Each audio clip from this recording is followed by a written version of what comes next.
Hi friends, எல்லாருக்கும் வணக்கம். Big pass வீட்டுக்குள்ளே போன வியானா எல்லார் பற்றியும் தரமான ஒரு ரிவ்யூவை கொடுக்குறாங்க. அதில் ஸ்பெஷலாக பார்த்தீங்கன்னா விக்ரமுக்கு, ஏன்னா உள்ளே போனதுலேருந்தே விக்ரமை போட்டு கலாச்சின்னு இருக்காங்க.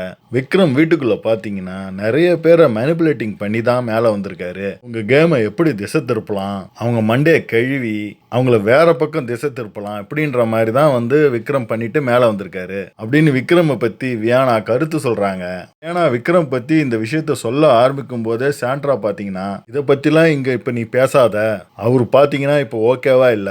இதை கேட்டவொடனே வீணாக்கு பயங்கரமா கோவம் வந்துடும். எனக்கு ஒரு டாஸ்க் கொடுத்துருக்காங்க, நான் இதை பத்தி கண்டிப்பா பேசுவேன். இதை பத்தி இந்த வீட்டில் பேசுறதுக்கான உரிமை எனக்கு இருக்கு. எனக்கு ஒரு சான்ஸ் கொடுத்துருக்காங்கன்னா நான் இதை பத்தி கண்டிப்பா பேசுவேன். நான் 1 வீக்கா 8 டேஸா ஒரு ரூமுக்குள்ள தனியா இருந்து நான் அழுதுகிட்டு இருந்தேன். அது பாத்தீங்கன்னா எனக்கு மட்டும்தான் தெரியும். இப்போ இது என்னுடைய பேசுறதுக்கான டைம் அப்படின்னு சொல்லிட்டு பேச ஆரம்பிக்கிறாங்க வியானா. இதை கேட்ட விக்ரம் பயங்கர ஆக்ரோஷமா, நீங்க எதுவுமே எனக்கு சொல்ல வேணாம், இந்த வீட்டை விட்டு நான் ஹெல்மெட் ஆகி போக ரெடியா தான் இருக்கேன். எதுக்கு இங்க மற்றவங்களை பத்தி என்ன பேச வைக்கிறீங்க, நான் இதோட போறேன் அப்படின்ற மாதிரி ஏந்து வெளியே வந்துடுறா போல. இப்போ விக்ரமை பார்த்து வினோத் நான் ஒன்று கேட்குறாரு, நீ திவ்யாவை இப்படிதானே சொன்ன, அப்போ நீ எதுக்கு எதுவுமே கேட்காம இங்கிருந்து போற அப்படின்ற மாதிரி கேட்பாரு வினோத். இதை கேட்டவொடனே விக்ரம், நான் கேமே முடிச்சுட்டு போறேன்றேன், அப்ப எதுக்கு என்ன உட்கார வச்சு இங்க பேசணும், நான் இந்த வீட்டை விட்டு போறேன் அப்படின்ட்டு எட்ட போயிடுறாரு விக்ரம். அதுக்கடுத்து சபரி என்ன சொல்றாங்கன்னா, சபரியோட அம்புல்னஸ் வெளியும் இருக்கு உள்ளேயும் இருக்கு. வெளியில இருந்த சபரி தான் உள்ளேயும் இருக்காரு, ஆனா சில சமயம் மிக்சர் சாப்பிட்டு தான் இருக்காரு. மிக்சர் சாப்பிட்டு இந்த சபரி இவ்வளவு தூரம் வந்ததே பெரிய விஷயம் அப்படின்ற மாதிரி தான் பேசினாங்க வியானா. அடுத்து பாத்தீங்கன்னா அரோரா நல்லா பேசுற பொண்ணு. இவ நடுவில் ஒரு சில விஷயங்கள் பாத்தீங்கன்னா ஓகேவா இல்லை. அதுக்கப்புறம் எப்படி விளையாடணும்ட்டு நல்லா புரிஞ்சுக்கின்னு நல்லா விளையாடி இப்போ ஃபைனலிஸ்ட் வரைக்கும் வந்திருக்க அப்படின்ட்டு அரோரா பத்தி சொல்லுவாங்க.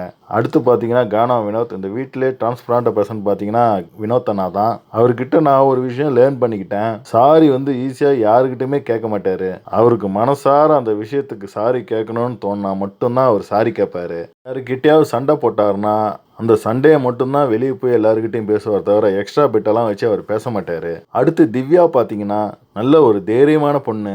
அந்த தைரியமான விஷயத்த திவ்யா கிட்ட நான் எடுத்துக்கணும்னு நான் நினைக்கிறேன். நான் இன்னொரு விஷயம் அவங்க கிட்ட நான் கேட்கணும், ஆனால் அதை இப்போ பேசக்கூடாதுன்னு சொல்லி ரெஸ்ட்ரிக்ட் பண்ணி என்னை அனுப்பிட்டாங்க. நான் அதை வெளியே திவ்யா கிட்ட கேட்டுக்கிறேன் அப்படின்னு சொல்லுவாங்க வியானா.